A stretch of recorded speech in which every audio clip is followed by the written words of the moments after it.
ketemu lagi di channel Risi. Guys, ini kan channelnya tadi channel aku dan anak-anakku. Nah, sekarang channel ini aku mau rubah lebih baik lagi, lebih fokus ke keuangan dengan bisnis. Kenapa? Aku pikir itu saat ini kita lagi butuh namanya ilmu-ilmu keuangan supaya kita bisa lebih uh, mengerti tentang bagaimana caranya untuk mencapai tujuan hidup. Nah, kebetulan guys, karena saya seorang konsultan keuangan, maksudnya financial planner. Nah, di sini saya mau memberikan ilmu saya buat teman-teman semua dan juga kepada teman-teman dimanapun berada gitu ya. Saya ingin berbagi kepada kalian semua tentang ilmu financial planner dan juga ilmu bisnis yang pernah saya jalani. Jadi teman-teman bisa sharing-sharing sama saya, bisa tanya-tanya, bisa bikin bertanya di kolom komentar, bisa aja semuanya. Nah, saya akan jelaskan dulu nih financial planner itu seperti apa. Nah, financial planner itu adalah profesi. Nah, profesi yang membantu perusahaan ataupun individual untuk mengatur rencana atau program keuangan mereka untuk mencapai tujuan tertentu. Jadi, financial planner itu bukan hanya untuk perusahaan tapi juga untuk individual. Nah, apa sih fungsinya? Nah, begini saya. Gini, saya ibaratkan gini ya. Kita kan dalam rumah tangga itu juga ada ilmu financial planner, yaitu mengatur keuangan pribadi. Nah, rata-rata biasanya kalau di rumah tangga kita itu di keuangan keluarga lah istilahnya ya, itu keuangannya kadang-kadang belum teratur, belum tertata, bahkan kadang-kadang lebih besar pasak daripada tiang. Nah, jadi itulah fungsinya kita untuk membantu teman-teman semua untuk mengatur keuangannya supaya lebih terarah dan mencapai tujuan tertentu. Jadi contohnya nih teman-teman 5 tahun ke depan nih, gue pengen bangun rumah atau mau beli tanah nih untuk untuk perkebunan gitu kan. Nah, dari sekarang kita bisa merancang bagaimana caranya supaya tujuan teman-teman itu selama 5 tahun ke depan bisa tercapai gitu. Nah, atau oh ini bentar lagi nih gue kan mau pensiun gitu kan. Pokoknya aku pengen pensiun deh umur 20 tahun 20 tahun ke depan, umur 20 tahun 20 tahun ke depan aku mau pensiun deh gitu. Nah, dari sekarang nih kita udah menyiapkan, udah mengatur dana pensiun tersebut. Nah, itulah fungsinya kita. Nah, contohnya nih untuk mengatur keuangan pribadi dengan dana yang oh ya, bentar, ada satu pertanyaan dari teman saya nih. Gaji gue nih cuma 3 juta atau 2 juta gitu kan. Gimana sih gue mau memanage keuangan gue sedangkan gue aja kebutuhannya kurang. Nah, itulah digunakannya financial planner ini untuk mengatur bagaimana caranya supaya bisa memenuhi kebutuhan kita di rumah ya kan, dan juga bisa memiliki dana darurat jika kita punya problem masalah yang tidak terduga gitu. Nah, teman-teman, ini kan saya sharing-sharing aja nih. Kita contohnya ini membahas tentang dana darurat. Nah, kenapa dana darurat itu sangat dibutuhkan? Karena kalau dana darurat tidak ada di saat pandemi seperti ini nih, ini contoh-contoh yang sangat dekat dengan kehidupan kita saat ini.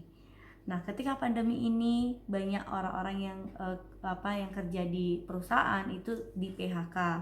Nah, ketika dia tidak memiliki dana darurat, maka semua akan menjadi blank. Kenapa? Dia bagaimana memberikan makan kepada anak istrinya atau membantu suaminya, itu kan pasti akan langsung perekonomian tadinya full gitu jadi tinggal seperempat atau setengah gitu. Jadi itulah fungsinya dana darurat, itu membantu di saat-saat lagi ada problem seperti ini. Nah, dana darurat yang bagus itu memang disarankan 3-6 bulan dari gaji ataupun pengeluaran. Tapi ketika ada masalah seperti ini, itu lebih baik lagi kalau lebih long, jadi sekitar 1 tahun. Nih, saya ibaratkan kepada diri saya sendiri ya, Nah, ini saya tuh seorang usaha juga, bisnis ya. Nah, ketika perekonomian kami di saat pandemi ini, jujur aja saya hanya menyiapkan dana darurat 6 kali gaji ya, 6 kali gaji atau pendapatan lah, bukan gaji ya, karena saya juga bukan pendapatan tetap, tapi 60 eh, 60 lagi 6 kali pendapatan. Jadi gaji suami, pendapatan saya itu saya gabungin jadi 1 dikali 6. Namun di saat pandemi ini itu kurang guys, ya kurang, sangat kurang sekali. Ketika restoran tutup ya kan, udah tuh ada eh, usaha kami yang lain, perkebunan pun udah, itu ada toko ya, ada alkes, ada gedung ya, itu tidak mencukupi semuanya. Ketika semuanya tutup, habis sudah, nggak ada lagi.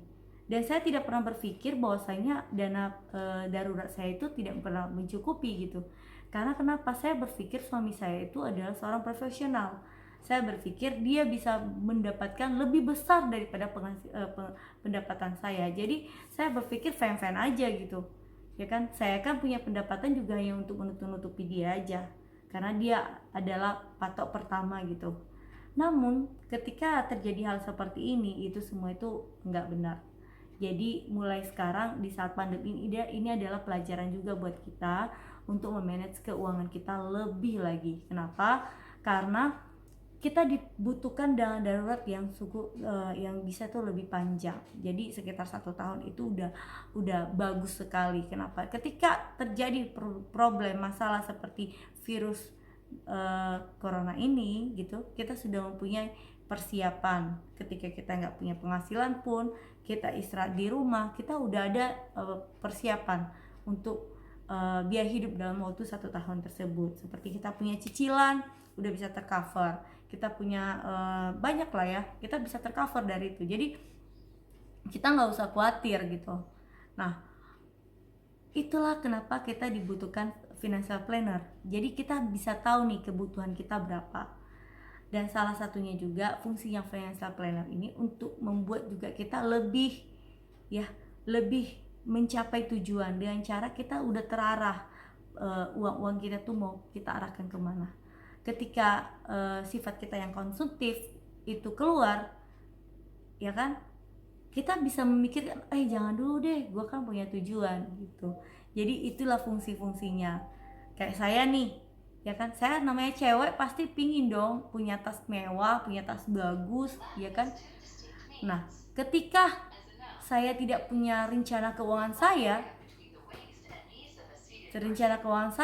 otomatis nih saya bakalan kalap, ya kan, kalap dong. Karena saya bakal, wih cantik, itu saya beli. Nah, ketika kita punya rencana keuangan, kita akan memikirkan perencanaan tujuan hidup kita dulu ke depan, untuk apa. Lalu kalau kita ingin beli itu, kita sudah mengalokasikan dana, ya kan. Bukan berarti kita tidak bisa beli, ya kita boleh beli, tapi kita belinya dengan memiliki perencanaan gitu loh.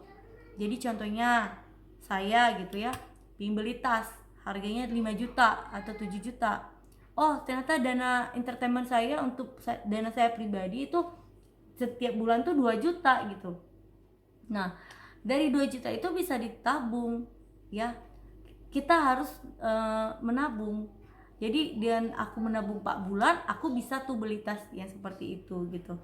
Walaupun nggak langsung upgrade ya, open datang langsung harus beli yang baru gitu dan harga yang gini. Jadi perlu juga kita memanage namanya keuangan untuk membeli barang-barang konsumtif.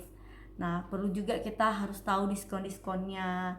Nah, itulah fungsinya financial planner ini, membantu kita untuk bisa menekan ego kita, emosi kita, untuk melakukan hal-hal yang seharusnya tuh nggak perlu gitu loh. Karena banyak sekali teman-teman pun dimanapun berada pasti sering sekali ini, apalagi orang kantoran ya kan, hari ini gajian, besok udah masuk dalam istilahnya kiamat.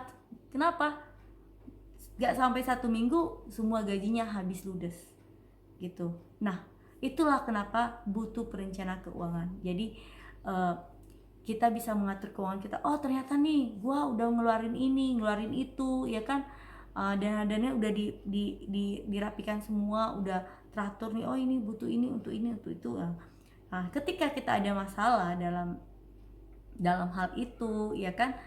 Kita sudah punya dana darurat kalau kita punya masalah, dan ketika kita sudah mencapai tujuan kita dalam 1 bulan itu, kita punya kelebihan dana, kita boleh untuk menyenangkan hidup kita. Contohnya, oh ya, aku tadi mau beli jam itu kemarin tapi danaku kurang, dan kita telah irit, telah bisa memanage, ya kan? Nah, itu bisa membantu kita juga gitu. Nah, itu guys, pekerjaan saya. Next, saya akan memberikan kepada teman-teman semua video-video yang lebih berkualitas, yang saya yang saya dapatkan ilmunya di saya sharingkan kepada teman-teman semua. Oke teman-teman, kalau ada yang salah saya mohon maaf, dan kalau ada yang salah boleh dibenarkan, boleh taruh di list komentar. Dan kalau ada pertanyaan teman-teman, saya akan jawab